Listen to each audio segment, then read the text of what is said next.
ಬೆಂಗಳೂರು ಮಹಾನಗರದಲ್ಲಿ ಹಬ್ಬದ ವಾತಾವರಣ ನಿರ್ಮಾಣ ಆಗಿದೆ. ಬೆಂಗಳೂರಿನ ಮಹಾಜನತೆ ಇವತ್ತೇನು ನಮ್ಮ ಹೆಮ್ಮೆಯ ಪ್ರಧಾನಮಂತ್ರಿ ನರೇಂದ್ರ ಮೋದಿಜಿಯವರು ಇಲ್ಲಿಗೆ ಬಂದು ಬೆಂಗಳೂರು ಎಲ್ಲೋ ಮೆಟ್ರೋ ಲೈನ್ ಇವತ್ತೇನು ಲೋಕಾರ್ಪಣೆ ಮಾಡ್ತಾ ಇದ್ದಾರೆ. ಬಹಳ ಸಂತೋಷದಿಂದ ಇವತ್ತು ಕಾಯ್ತಾ ಇದ್ದಾರೆ. ಈ ಎಲ್ಲೋ ಮೆಟ್ರೋ ಲೈನ್ ವಿಶೇಷವಾಗಿ ಬೆಂಗಳೂರು ದಕ್ಷಿಣ ಭಾಗದ ಅಲ್ಲಿಯ ಮಹಾಜನತೆಗೆ ಸಾಕಷ್ಟು ಅನುಕೂಲ ಆಗ್ತದೆ. ಐಟಿ ಕಾರಿಡಾರ್ಗೆ ಅಲ್ಲೂ ಕೂಡ ಸಾಕಷ್ಟು ಅನುಕೂಲ ಆಗ್ತದೆ.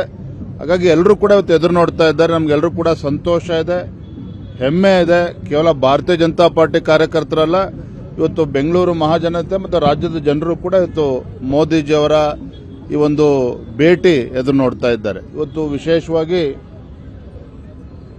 ಎಲ್ಲೋ ಮೆಟ್ರೋ ಲೈನ್ ಜೊತೆಲಿ ಬೆಂಗಳೂರು ಬೆಳಗಾವಿ ಮಧ್ಯೆ ವಂದೇ ಭಾರತ್ ಟ್ರೈನ್ ಅನ್ನು ಕೂಡ ಇವತ್ತು ಲೋಕಾರ್ಪಣೆ ಆಗ್ತಾ ಇದೆ. ನಾವೆಲ್ಲರೂ ಕೂಡ ತುಂಬಾ ಸಂತೋಷವಾಗಿದ್ದೇವೆ.